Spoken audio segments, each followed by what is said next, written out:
Hello, Ivana. Hello, ¿Qué tal? chévere, chévere. Mira, estoy en la Bueno, naturaleza. cambiamos el spot hoy. Hoy hemos cambiado el spot, sí. Bien. Hoy vamos a estar aquí. Vale, bueno, bienvenidos todos. Vamos a iniciar la segunda clase del domingo y vamos a hablar sobre cosas que hacemos sin pensarlas, rutinas, hábitos, rituales, pero que a veces que eso que parece ser parte de tu identidad, en realidad es una estrategia de supervivencia. Y si te dijera que esa copa que te tomas para desconectar no es solo una copa, hoy vamos a hablar de ese patrón invisible, socialmente aceptado, incluso elogiado, pero que muchas veces se convierte en el hilo fino que te separa de la parte de ti que no quieres mirar. La pregunta de hoy no es si tienes un problema con el alcohol. La verdadera pregunta es, ¿cuánto de ti estás intentando calmar en silencio cada vez que dices es solo una copa? Bienvenidos a la segunda clase de Recupera tu Centro. Y nada, iniciamos, Lucas, con la pregunta del día. ¿En qué momento una conducta aparentemente social, como tomarse una copa, se transforma en una respuesta automática del que en realidad está pidiendo contención emocional y no alcohol? Está larga. Ujú. Buena pregunta.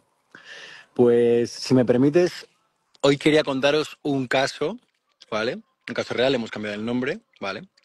Pero voy a contar el caso de Andrés, 44 años. Un profesional brillante, padre de dos criaturas maravillosas, ¿vale? Muy respetado en su entorno, muy valorado profesionalmente. Y él dice que no tiene adicciones, ¿vale? Inicialmente, cuando empezamos a trabajar, dice que no tiene adicciones. Dice, yo no me emborracho, solo me relajo. Entonces, ¿qué ocurre? Cuando empezamos a explorar, ¿no? Vemos que cada noche su cuerpo le pide una copa, ¿vale? Solo una, siempre solo una. Lo curioso es que no era por placer, ¿no? Era una forma de decirse, ya he pasado el día, ya he sobrevivido a este día. Es como un permiso de, ya puedes desconectar, ¿ok? Entonces, esa desconexión, ¿de qué otras cosas venía acompañada? Porque claro, el consumo de alcohol tenemos que recordar que genera un pico en glándulas suprarrenales, una liberación de cortisol, la hormona del estrés, que dura 24 horas en el torrente sanguíneo. Entonces, un consumo de alcohol diario genera un pico de estrés diario a nivel hormonal. Entonces, esa desconexión, relax venía acompañada de también desmotivación, de ausencia con su familia, ¿no? De no estar tan presente con los niños, de irritabilidad con ellos. Y un día, su hijo de 8 años le dice, oye papá, dices que solamente sonríes cuando estás tomando el vino. Y eso como que le impactó mucho, ¿no? Y esa frase fue más fuerte que cualquier diagnóstico, más fuerte que cualquier frase que se le pudiera decir en terapia, más fuerte que cualquier cosa que le pudiera haber pasado, ¿no? La frase de tu propio hijo diciéndote, oye papá, que es que solamente te veo que sonríes cuando estás con la copa en la mano. Y entonces, eso fue una forma de, no le acusó, pero sí que le mostró algo muy fuerte de su realidad, ¿no? De su día a día. Porque los niños, bueno, los niños perciben todo. A veces nos pensamos que los niños, por ser niños, no se enteran de nada y resulta que los que no nos enteramos somos los adultos. Y entonces lo que trabajamos con Andrés, en ese punto de inflexión, no fue dejar el vino, no fue dejar el alcohol como tal, fue dejar de usar ese momento de vino, de alcohol, como un código emocional para sobrevivir en el día a día. No sé si consigo ser claro. ¿Sí? Sí. Ok, vale. Entonces, lo que quería comentar hoy tiene que ver con las vías de entrada, ¿no? Las vías de entrada y el alcohol, como es una droga socialmente aceptada, es una vía de entrada muy potente para otras problemáticas. La mayoría de los patrones de dependencia emocional no comienzan con el alcohol. Eso es importante decirlo. Empiezan con una sensación de que el cuerpo me está pidiendo algo, el cuerpo me pide descanso, el cuerpo me pide tregua, la mente me pide calma, y el alma me pide silencio, me pide poder descansar.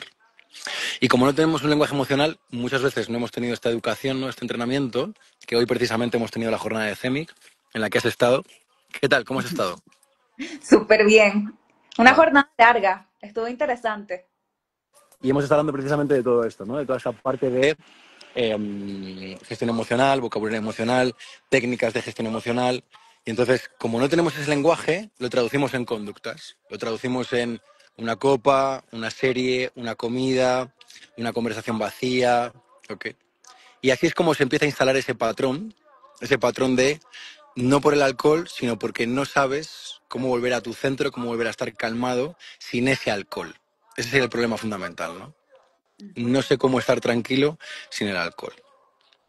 Entonces, la conclusión a la que llega todo el mundo una vez que empieza a tomar conciencia es que es más fácil anestesiar ese dolor que confrontar ese dolor.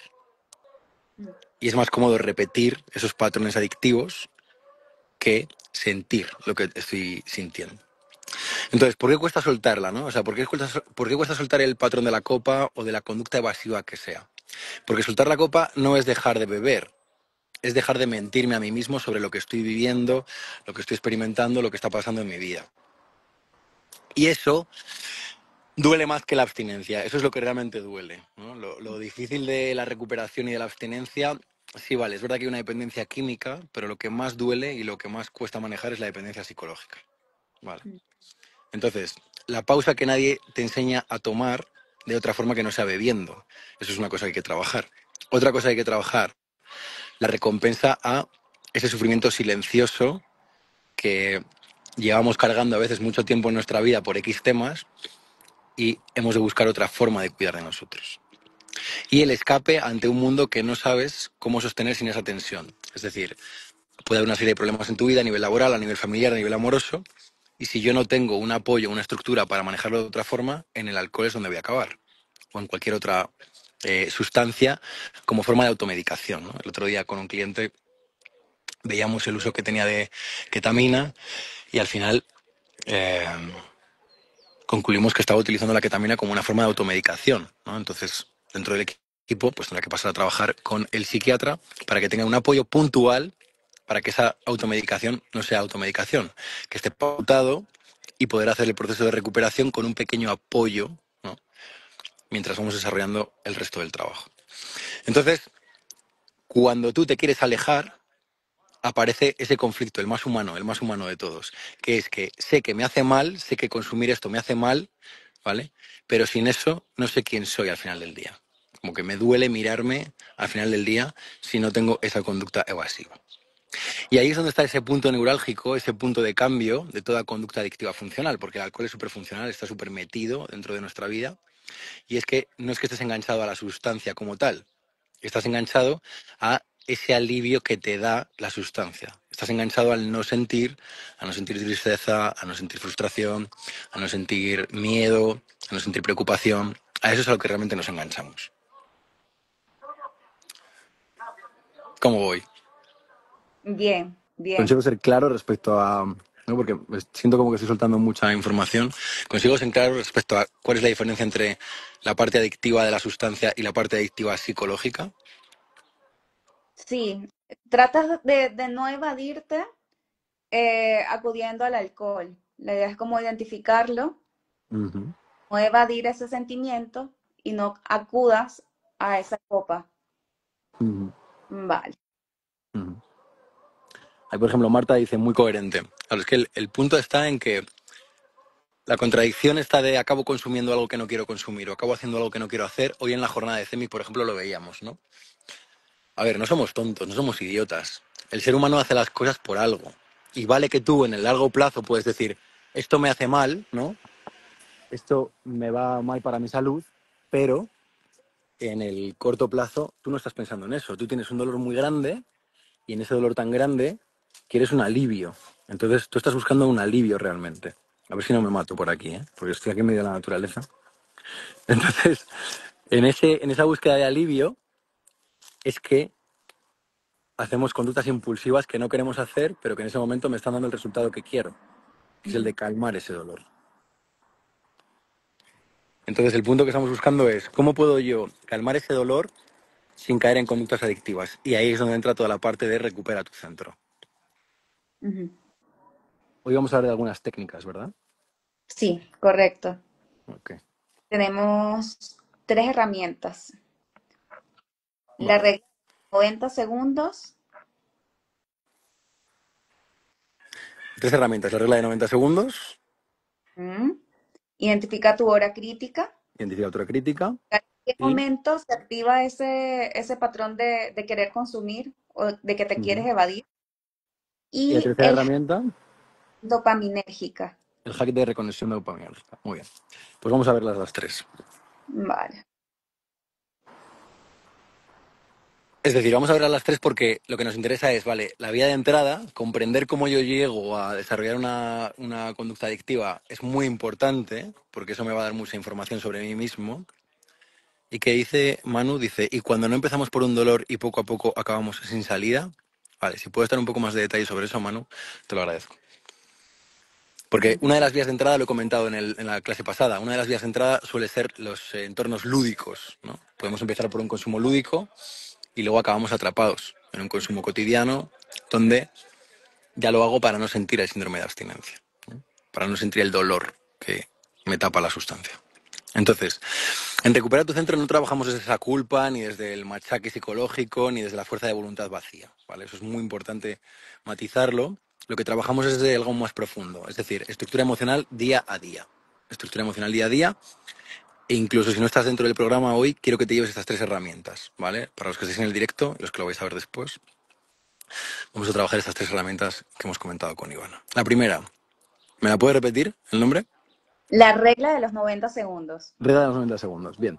¿En qué consiste la regla de los 90 segundos? Cuando sientes el impulso automático, y muchas de las conductas adictivas tienen que ver con ese automatismo, lo que sucede es que no vamos a pelear con eso. De hecho, en Recupera tu Centro dedico todo un mes con cada persona que entra a evaluar qué está pasando. Una evaluación 360 donde hacemos un mapa súper claro, ¿vale? Entonces, no peleamos con eso. Simplemente lo postergamos 90 segundos y analizo qué está pasando. Ese impulso inicial que todos sentimos es una descarga del sistema límbico, es una forma que tiene tu sistema de regular el estrés, ¿vale? No es una orden racional, es algo impulsivo. Y desde ahí, ¿vale? Lo que hacemos es, noto el impulso, abro el cronómetro, pongo los 90 segundos y observa lo que aparece sin juicio. Por eso es tan importante la parte de entrenamiento de mindfulness que hacemos. Y en la mayoría de los casos, ¿vale? La necesidad baja sola, el impulso baja solo. Mm. Ese craving que llamamos baja solo, porque no aguanta más de 90 segundos una sensación tan intensa. Entonces, mucha gente cuando empieza a aplicar eso se da cuenta de que no era el alcohol o la sustancia, era una ansiedad de tipo emocional lo que estaban experimentando. ¿Ok? Vale. La segunda es identifica tu hora crítica. Muy bien. Y aquí empezaríamos incluso por identifica tu día crítico, ¿no? Yo digo que el día crítico es el viernes por la tarde para mucha gente, que todos llegamos con muchos buenos propósitos al viernes y en esta problemática la mayoría de nuestros clientes entran el viernes, ¿no? La mayoría de programas los cerramos el viernes de entrada porque es el viernes el día clave para tomar la decisión de cambiar mi vida. Yo puedo haber estado eh, reprimiéndome durante toda la semana, pero el viernes llega el día de explosión. Entonces, quiero recordar que esto no va de dejar la sustancia, no va de no consumir. Esto va de construir una vida que merezca la pena ser vivida sin que el consumo forme parte de esa vida. Claro, de Eso es hecho, muy- lo que dice Manu acá, y cuando no empezamos por un dolor y poco a poco acabamos sin salida, y a eso me refiero, por un consumo social, no por una dolencia vivida. Ujú, Entonces, o algo autoimpuesto por el ujú. viernes llega y te acostumbraste. Exacto. El viernes que llega, has construido tu círculo social en torno a eso, ¿no? Entonces, eh, quien va con moteros, pues va en moto, y quien va con gente que consume los viernes y los sábados, pues acaba consumiendo los viernes, los sábados y los domingos. Y quien va con gente que hace deporte acaba haciendo deporte, y quien va con gente que hace montañismo acaba haciendo montañismo, ¿no? Entonces somos animales sociales. La vía de entrada a las adicciones puede ser muchas vías de entrada. Desde una mala pauta médica por un dolor X y empiezas con ansiolíticos y acabas de ansiolíticos hasta arriba, hasta una fiesta en la que conoces a una persona que te lleva a otra, que te lleva a otra, empiezas a meterte en un círculo sin darte cuenta y hay un momento en que no puedes salir, ¿no? De hecho, yo parte de mis crisis de consumo han tenido que ver muchas veces con eso. Con una celebración después de muchos meses de trabajo, con una celebración de logros profesionales y desde esa celebración, medio en broma, medio en serio, alargárseme la fiesta además, ¿no? Y lo que iba a ser un día se convierte en un fin de semana y lo que es un fin de semana se me convierte en un mes o meses, hasta que ya colapsaba, ¿no? Por así decirlo. Entonces, la técnica de identifica tu hora crítica es que todos tenemos un momento en el día en el que el patrón aparece con más fuerza, el patrón negativo que sea. Y aquí no solamente hablo de adicciones. Y no es una casualidad, ¿vale? Es una programación. Tiene que ver con tu programación consciente e inconsciente, donde el ejercicio consiste en detectar esa franja horaria, por ejemplo, las 9:30, después de cenar, ¿vale? Esto en fumadores se ve clarísimamente, ¿no? En fumadores, cuando trabajamos el tema del tabaco, me gusta mucho diferenciar lo que es el cigarro de aburrimiento de lo que es el cigarro de ansiedad, ¿vale? Y el cigarro que más cuesta dejar no es el del aburrimiento, es el de la ansiedad, porque ahí es donde aparece la mayor gana de consumo, ¿no? Entonces, por ejemplo, las 8:30, después de cenar. Y en ese momento hay una pregunta muy importante que te has de hacer, que es, ¿qué estoy evitando sentir ahí, en la hora crítica? ¿Qué estoy evitando sentir en la hora crítica? ¿De qué me estoy tratando de escapar? Puede ser de la soledad, puede ser del miedo, puede ser de un tema que me preocupa en mi vida, pero vas a darte cuenta que si te paras a observar, estás tratando de evitar algo. Y la siguiente pregunta que se abre una vez que contestas lo que estás tratando de evitar es ¿qué otra cosa puedo hacer que no me castigue ni me desconecte? Es decir, ahora que reconozco de lo que estoy huyendo, ¿qué otra cosa puedo hacer para dejar de huir que no me haga daño y que no me desconecte de lo que estoy sintiendo? Y ahí es donde empieza un reemplazo consciente que llamamos. Empezamos a reemplazar conscientemente patrones automáticos por un autocuidado consciente. ¿Qué puede haber ahí? Por ejemplo, ¿qué podría hacer? Podría hacer una ducha caliente, podría salir a caminar, podría escribir lo que siento, el cuaderno de CEMI que utilizamos, podría hacer una llamada con alguien. ¿Okay? Entonces, desde ahí es desde donde empezamos a hacer que la hora crítica sea una hora donde empiezo a explorar otras posibilidades. Mm. No sé si consigo ser claro. Entonces, para identificar mi hora crítica, tengo que hacerme ciertas preguntas. ¿Qué estoy evitando sentir en mi hora crítica? Uh-huh. ¿Qué cosa puedo reemplazar eh, por el mal hábito que tengo? Uh-huh. Si es una Eso ducha es. caliente, si es salir a caminar, escribir, meditar, Uh-huh. pensarlo. Entonces Eso tenemos es. 90 segundos antes de accionar. Uh-huh. Después cuando llega Uh-huh. la hora, pensarlo, que estoy ¿Arreglar evitando los 90 segundos? Uh-huh. eso. Luego pienso que estoy tratando de evitar, qué sensación, qué sentimiento estoy tratando de evitar. Y luego lo reemplazo con otra acción que me permita estar presente, consciente, con una ducha caliente, salir a caminar. Uh-huh. Eso es. El último tip, que es hack de reconexión udopaminérgica. Está como rara esa palabra. Hack de reconexión dopaminérgica. Ajá. Muy bien. A ver, el sistema de placer está distorsionado en todas las personas que tenemos conductas adictivas, inicialmente al menos hasta que se consolida la recuperación. El sistema de los circuitos de placer y de recompensa están distorsionados, ¿vale? Y en el caso del uso del alcohol, más todavía. En el caso del uso de tabaco, más todavía. En el caso del uso de marihuana, más todavía. Cocaína, speed. Vale. Entonces, la salida no es una abstinencia seca, ¿vale? Es reentrenar al cuerpo, y esto lleva meses, ¿vale? Pero esto quería dejarlo hoy dicho, es reentrenar al cuerpo para que aprenda a disfrutar sin anestesia. Aquí, ¿qué es lo que vamos introduciendo en RTC? Vamos introduciendo los reforzadores naturales, que tienen que ver con la comida, por ejemplo, que tienen que ver con el contacto social, con el amor, con los vínculos satisfactorios, que tiene que ver con el deporte, que tiene que ver con el descanso, que tiene que ver con la diversión, ¿no? Yo siempre digo que a la adicción hay que ganarle en su terreno. Y el terreno de la adicción es la diversión.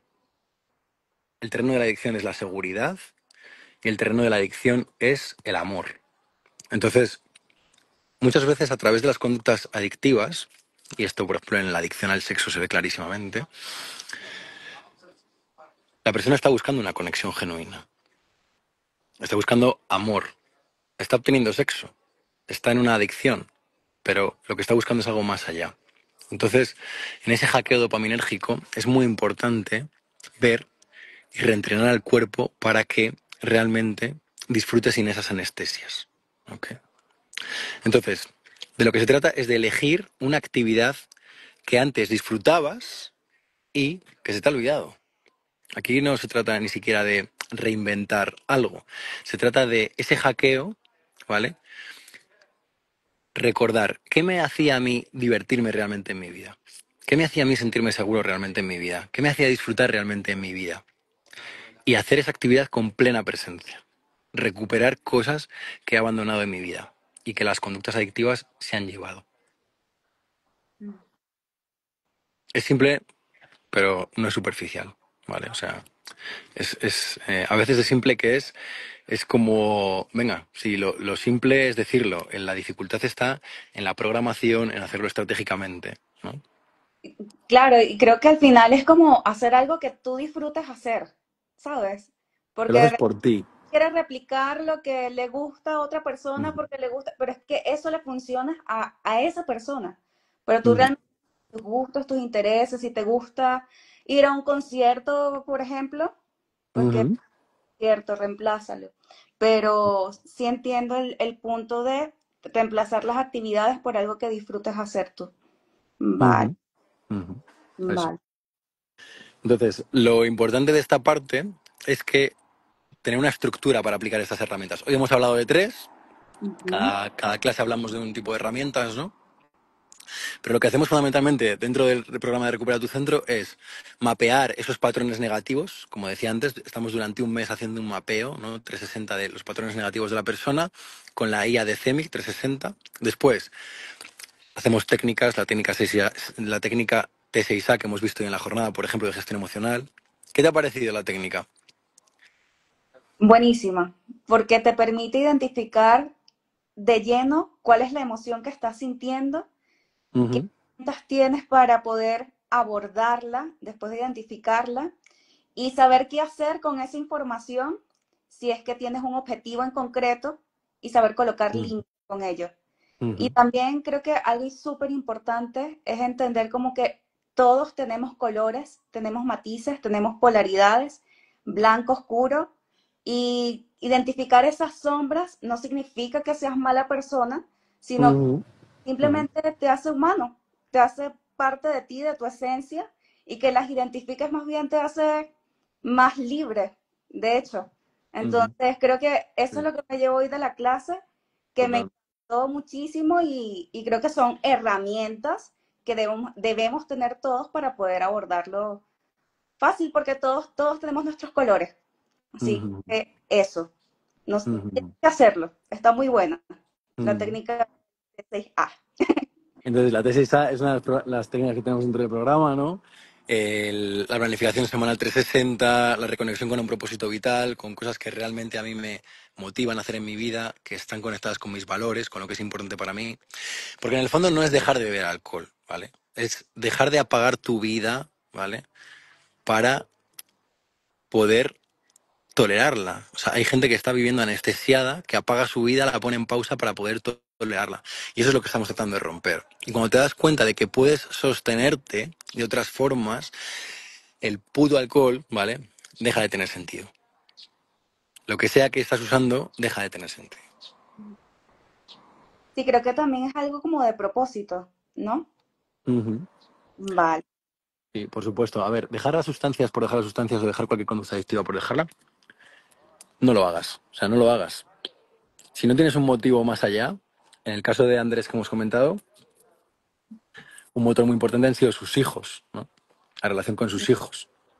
Pero si vas a dejarlo por dejarlo, no lo hagas. Primero tienes que identificar realmente cuál es tu motor. Mm, ¿Qué es lo que te va a sostener en la tormenta? Porque la recuperación no es un paseo, ¿no? Es mucho más fácil si lo tienes estructurado, acompañado, si está bien diseñado, como lo tenemos en una RTC, pero no es un paseo. Entonces, si no tienes claro para qué lo vas a dejar, no lo dejes. claro.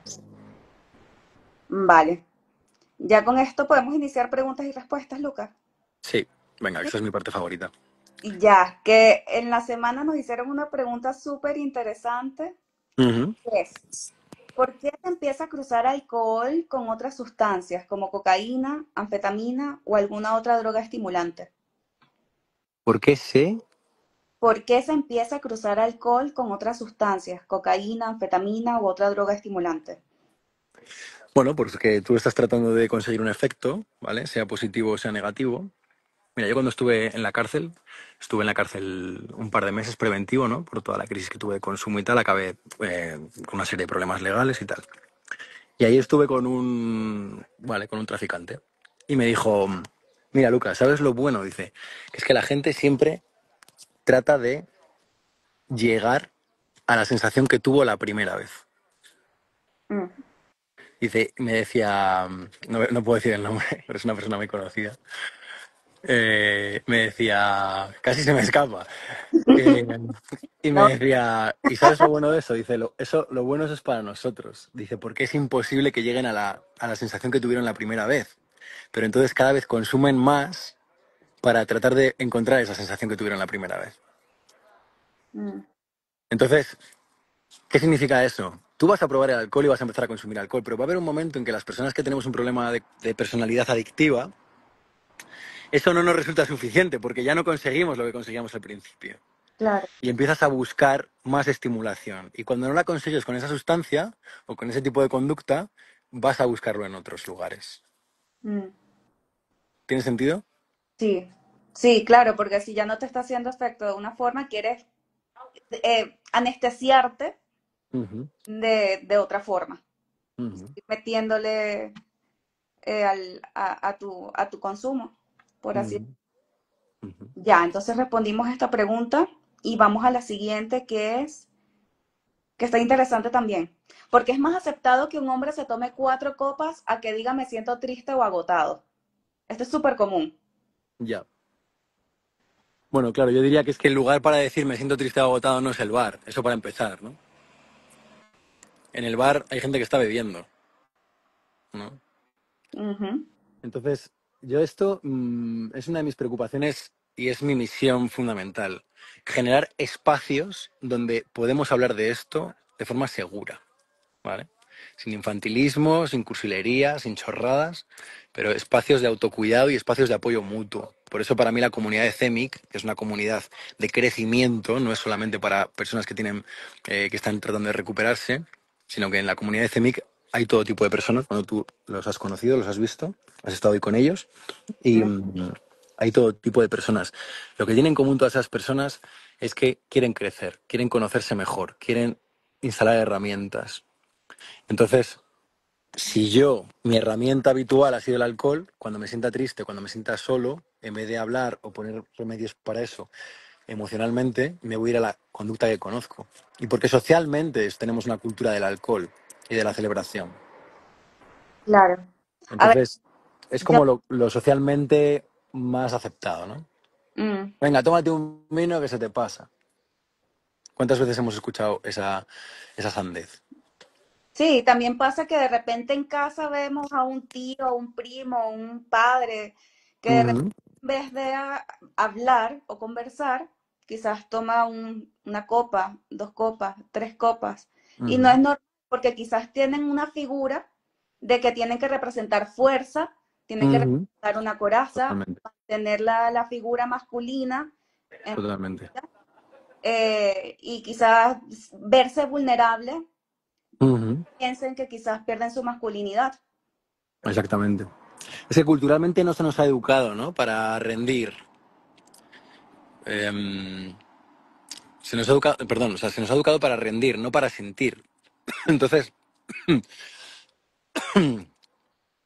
a veces sentir nos resulta como muy amenazante, ¿no? El mostrar ciertos sentimientos, el permitirme ciertas emociones, lo vivo como una amenaza, porque ¿y si me permito estar triste y me paso triste toda una semana? ¿Me va a afectar al trabajo? ¿Me va a afectar a mi rendimiento? Entonces, en vez de decir estoy triste, pues me tomo una copa. Ya está. Claro. Me tomo un tranquimacín. Me tomo un tiro de ketamina o de cocaína. Entonces se normaliza el escape, pero se estigmatiza la vulnerabilidad. Ese es el problema. Y terminas necesitando estímulos externos, estímulos internos, como el alcohol, no para disfrutar, sino para ya no venirte abajo. Ahí es donde se cruza la línea. Mm. Claro, lo que no se expresa se cronifica. Ujú, Terminas escondido detrás de una copa que nadie cuestiona, pero al final, a vista como mujer, como hija o como hermana, realmente es muy admirable ver a un hombre que se permite sentir y que luego se recompone, ¿no? Realmente sin ujú, perder su esencia y sin renunciar a su energía masculina, ujú. se puede ser vulnerable. Exacto. Es que confundimos el ser vulnerable con ser débil, ¿no? O sea, el ser vulnerable tiene que ver con permitirme ser humano, con permitirme que las cosas me afecten, porque si algo es importante para mí, eso me va a afectar. Mm, Es que, quiero decir, a veces viene alguien a la clínica y me dice, no, es que acabo de romper con mi pareja de 10 años y quiero que no me afecte esto. Y yo le digo, vale, ¿y dónde has estado los últimos 10 años de tu vida? Entonces, ¿qué hacemos con esos 10 años? Los enterramos, los sepultamos, los quemamos, te lobotomizamos esa parte del cerebro. No, las emociones están ahí porque nos hablan de nuestra vida, ¿no? mm, Y el punto tiene que ver con que la vulnerabilidad es reconocernos humanos. Y cuanto más yo me reconcilio con esa vulnerabilidad, cuanto más estoy conectado con eso, más fuerte soy. Porque menos miedo le tengo a la vida. Lo contrario es tenerle miedo a la vida constantemente, ¿no? Y eso tiene consecuencias. Cuando yo no lidio con el miedo de vivir, vivir da miedo a veces. Ciertas situaciones dan miedo. Pero la alternativa, ¿cuál es? Vivir anestesiado. Ese es el punto. Entonces hay un punto de decisión en el que uno tiene que decidir si quiere vivir una vida plena o si quiere seguir viviendo una vida a medias. Creo que es clave eso que dijiste, porque al final es como afrontar la vida con más valor para que seas capaz de hacer todo con lo que te nace del alma hacer sin reprimirte, ¿no? Ujú. A ver, Exacto. Eso. Jonathan pregunta con respecto a la pregunta anterior de ligar alcohol con otras sustancias. Sí, Él dice, si tomas 1 gramo cada tiempo, como una vez al mes, eres un junkie. sí. Ujú. Mm, eres un yonki. Bueno, yo soy un yonki y llevo sin consumir un año y 9 meses, ¿no? Y soy un puto yonki. O sea, quiero decir, los que somos adictos. Y somos adictos de por vida. El problema está en que del uso, que puede ser esto que está comentando, ¿no? De 1 gramo al mes, del uso al abuso hay un paso. Mm, Y del abuso a la dependencia, en el día a día, hay otro paso. mm, claro, ¿He respondido? sí, has respondido perfecto. Claro, porque si de repente tienes un día que no controlas todas tus emociones, vas a querer consumir más de ese gramo. Entonces, la idea es que no es que me regule el consumo. A mí me provoca comerme un dulcito de vez en cuando, pero Ujú, lo como un poquito hoy, un poquito mañana, que ya estoy ujú, creando un hábito y 1% ujú, hoy va a ser 1% mañana, 1% pasado, 1%, y se convierte más, ujú, sigue ujú, siendo un hábito. ujú. Exacto, Eh, exacto. Vamos con la siguiente pregunta, que es, ¿qué aprendimos culturalmente sobre el alcohol que nos impide cuestionarlo sin sentir culpa?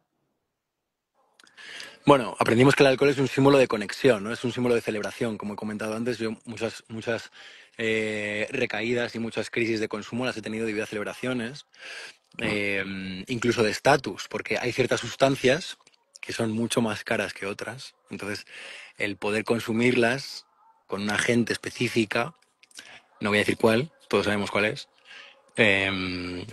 te da como un cierto aura de estatus, ¿no? Mm, Estoy con esta gente, es una gente de un tipo de estatus, o son los guays del grupo, o son los guays de la discoteca, o son los guays del club. Eso tiene muchas connotaciones simbólicas en los consumos que hacemos, ¿no? No somos. Gracias a ti, Jonathan, por hacer la pregunta. Em, tiene muchas conexiones simbólicas el consumo, ¿no? Entonces, está en las reuniones de negocios, está en los ascensos, está en las despedidas, está en las fiestas de empresa, es un código, ¿vale? Está en las crisis. Entonces, cuestionarlo no solo te incomoda, te hace sentir que estás rompiendo un código social. Es como, mira, yo en una boda, el año pasado se casó mi prima, ¿vale? Vale. Y yo fui a la boda, pero yo fui a la boda con unos límites muy claros y el límite era yo estar en la ceremonia, porque para mí era muy importante acompañarla en ese día, pero cuando acabe la ceremonia me iré. Empezará el cóctel y luego irá la comida, ¿no? Y entonces, cuando me estaba despidiendo y tal, y uno de los invitados dice, pero te vas ya. Dice, no tiene perdón de Dios que te vayas ahora, que no te tomes ni una copa de vino, me dijo. Claro, yo estaba en momento de recuperación, primeros 6 meses, ¿vale? O sea, muy enfocado, es un momento muy vulnerable, valga lo que hemos dicho antes, ¿no? Entonces, el primer año de recuperación tienes que tener muy claros los límites, tienes que tener muy claras las estrategias, en qué sitios puedes estar, en cuáles no puedes estar. Es hacértelo fácil de una, ¿no? Y yo Ujú. lo tenía tan claro que, fíjate, me dijo, no tiene perdón de Dios que no te quedes. Yo estoy seguro de que Dios no me juzgó por esto, es más, Dios me ayudó a esto, ¿vale? Y me salió la frase, me salieron los huevos ahí, los huevos castellanos que tengo, y le dije, mira, no sé si tiene perdón de Dios o no, pero tiene mi perdón, ¿vale? O sea que yo me marcho de aquí, ¿vale? Con tener mi perdón me vale aquí. No esperaba que nadie comprendiera esto. Evidentemente mi prima, mis tíos, tal, sabían todo esto, yo se lo había dicho ya, pero esta persona no tenía por qué saberlo, Claro. ¿sabes? Y yo tampoco se lo iba a explicar, porque es parte de mi intimidad, ¿no? Entonces le dije, mira, con que me perdone yo ya me vale. O sea, que déjame a Dios tranquilo. Entonces quiero decir que hay muchos códigos sociales en torno a esto, y por eso la recuperación es un trabajo complejo y por eso recuperar tu centro funciona tan bien porque trabajamos con toda esa complejidad. Mm. Sí, totalmente. De hecho, culturalmente se nos metió la idea de que el alcohol es sinónimo o de pertenencia o de celebración. Ujú. Sea, hasta yo misma, si a mí Total. me provoca tomarme algo, es como que, "Ah, Ujú. ¿te vas a tomar esto? Qué raro. Total, No, y total. si quieres, y ya es tu elección. Pero sí algo que he visto más que todo como en hombres exitosos y que tienen como muchas responsabilidades, es que el alcohol a veces no representa disfrute, sino que representa como un permiso para Ujú. desconectarse, como para no hablar, para aguantar un poco más. Incluso a mí se me viene la idea del personaje de Harvey Specter, por ejemplo. Harvey, él representa a ese hombre que le proyecta éxito, control, Sí, poder, sí, confianza súper sí, inquebrantable. Pero sí. cada vez que algo lo tocaba así emocionalmente, él no lo nombraba, sino que se iba por su whisky. Él se Ah. refería al alcohol, sexo o el trabajo, porque él realmente mostrar que algo lo afectaba no encajaba con esa identidad que se había construido. Entonces, así como dijiste, si necesitas una copa para poder frenar o pertenecer, de hecho ya no es placer, es dependencia funcional. Ujú. Total. Totalmente, totalmente. A ver, aquí Jonathan nos está diciendo, todos usamos anestesias y no necesariamente de sustancias químicas. Netflix o sin ir más lejos, los smartphones. Totalmente, totalmente. Si pasas Totalmente, todo un día en Netflix, totalmente. estás haciendo algo que no quieres afrontar. Ujú. Considero, en mi humilde opinión, todos somos adictos a diferentes pautas, comportamientos. El truco es el uso y no ir al abuso. Quien controla su mente, controla su vida e incluso la disfruta. Bueno, eso es una basura. O sea, los que somos adictos y tenemos la enfermedad de la adicción no podemos hacer un uso. Ya está. Es como un diabético. Un diabético no puede hacer un uso de los pasteles porque se está jugando su vida. Los adictos nos estamos jugando nuestra vida con una simple cerveza. Yo tengo clientes que después de más de 2 meses de puta madre, veniendo de muchos años de consumo, de por ejemplo ketamina, una cerveza acabó en mm, un fin de semana entero de consumo y acabar reventado. Y eso empezó por una cerveza. Mm. Entonces, no tengo piedad yo con ese tema. Es mentira eso. las personas que tenemos esta enfermedad no podemos. Y yo aquí hablo como profesional, pero también hablo como adicto, que sé de lo que estoy hablando en primera persona. Entonces, el adicto no puede hacer un uso. Y uno de los duelos que tenemos que hacer en nuestra vida es que no podemos hacer un uso. Es Mm. que las sustancias no pueden estar en nuestra vida. O la conducta adictiva que sea, ¿no? Claro, porque estás consciente de toda la cadena que puede ocasionar el comportamiento. Y aparte que si sabes que eso te hace daño, lo vas a seguir metiendo en tu cuerpo. Ujú, Lo veo desde el lado del diabético, ¿no? A ujú, ver, Manu dice, ¿cómo controlas el uso sin ir al abuso cuando te das cuenta que has pasado el límite? ujú. Bueno, ¿Cómo? pues si te das cuenta de que has pasado el límite unas cuantas veces más de tu vida de las que te habría gustado, probablemente tengas bastantes papeletas de tener una personalidad adictiva o de ser un adicto. Mm, Aquí la cuestión está simplemente en cuándo me voy a dar cuenta de que yo no controlo la sustancia, que me controla ella a mí. Me puedo pensar que la controlo el primer día, el quinto, el séptimo, pero que después de un mes de estar con ella ya no la controlo yo, ujú. ¿no? Entonces es como el ex tóxico que te vuelve diciendo que ha cambiado, que ahora todo va a ser diferente, que ya no te va a maltratar, que no te va a pegar, que ahora vais a hablar las cosas, ta, ta, ta. Sí, durante la primera semana parece que las cosas van bien, incluso las 2 primeras semanas. Tienes como una luna de miel, tal. Al mes ya empieza a asomar la patita. Mm. Y al mes y un día estás igual que cuando lo dejaste hace un año. Entonces, la codependencia, ¿no? Porque eso es otro tipo de adicción que también trabajamos en Recupera tu Centro. La codependencia pasa por, y la liberación de esa conducta adictiva pasa por reconocer que yo no controlo una relación tóxica, no controlo el no por, no controlo las sustancias, no controlo nada de eso. Eso me acaba controlando a mí. Por lo Claro. tanto, recuperarme tiene que ver con ponerle límites a eso en mi vida.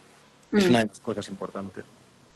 Sí, justo Manu te da la razón y dice, era respuesta a lo que decía Jonathan. Creo que no es posible un uso sin controlar todo el efecto que va a repercutir. Totalmente. Exacto. A ver, vamos a la última pregunta, que es, ¿cómo se construye un nuevo ritual cuando el anterior era tan automático como una copa al final del día? Ujú. Con mucho esfuerzo.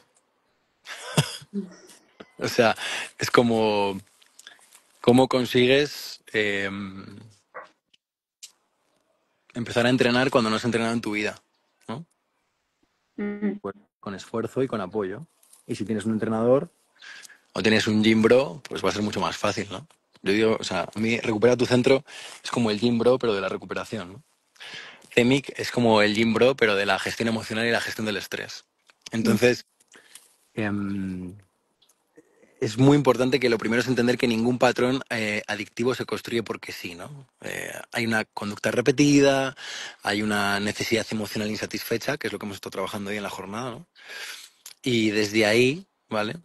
Es que aparece esa necesidad insatisfecha que puede ser calma, puede ser validación, aceptación de los demás, o simplemente el permiso para descansar al final del día. mm, Y el alcohol para muchos hombres no es solo una copa, es el único momento del día que realmente se permiten descansar, aflojar, divertirse. Entonces el ritual se vuelve automático, es no porque tengan no porque no tengan voluntad, es porque no tienen una alternativa real, ¿vale? Y estructurada que cumpla esa función de divertirse, que cumpla esa función de estar satisfecho, que cumpla esa necesidad de celebrar. No hay una mm. alternativa real y estructurada y por eso yo en RTC todo el rato estoy con estructura, estoy con estrategia, estamos diseñando eh, estrategia diaria, ¿no? Entonces en RTC lo que hacemos es diseñar esos nuevos rituales con propósito. Hemos hablado de respiración estructurada, de descarga emocional sin juicio, hemos hablado de un cierre planificado de cada día, anclajes sensoriales que te bajen el sistema nervioso sin alcohol, las técnicas de reducción de estrés que tenemos. Y no se trata de quitar, se trata de que reemplaces con algo que también funcione, ¿no? Que cumpla esa función que estás buscando, pero que no te pase factura luego. Claro. A mí se me viene a la mente todo esto como de entrenarte y de hacer lo que tienes que hacer. Y es una frase de un libro que dice, amar es un arte y tienes que ejemplo, ese arte tienes que estudiarlo. ¿Cómo estudias un arte o una ciencia? Primero, estudias la teoría y luego aplicas la práctica. ¿No será El arte de amar de Eric Fromm? Justo. Ah. Digo, digo, esa cita me suena, la he leído en algún lado. Claro, él te dice, tienes que Esto no estaba aplicar preparado, más. esto no estaba preparado. Que la gente se va a pensar que estaba preparado. No, cero. Claro, es que se me viene a la mente eso porque al final todo lo que quieras aprender en tu vida para poder aplicarlo, Todo. tienes que saber la teoría, después de la teoría, aplicarlo en práctica, aplicarlo, porque de nada sirve leerlo, leerlo, saber que tienes que hacer esto, pero no lo haces. Y tú Ujú, realmente sí sabes qué es lo que tienes que hacer, pero al final está ahí, es tu ujú, decisión. ujú, A ver, ujú. ya esa fue la última pregunta. Exacto. Aquí Jorpinilla te manda un saludo, Lucas. No Ujú, sé si lo dije bien, Pinilla, la verdad. Y pues gracias a ustedes, Manu y Jonathan. Ya con esto hemos cerrado las preguntas del día. Lucas, si tienes algo para acotar. ujú. Bueno, pues no, para esta semana preparamos una herramienta especial, ¿vale? Que te va a permitir entender qué estás calmando cuando dices solo una copa. Entonces, te va a permitir observar cuál es la necesidad emocional que no estás escuchando, te va a permitir diseñar una estrategia que te sostenga realmente sin anestesiarte. Y si la quieres, escribe la palabra guía por mensaje directo, tanto a mi cuenta como a la de CEMIC. Estas dos cuentas las gestionamos entre Iván y yo, entonces en la que tú quieras.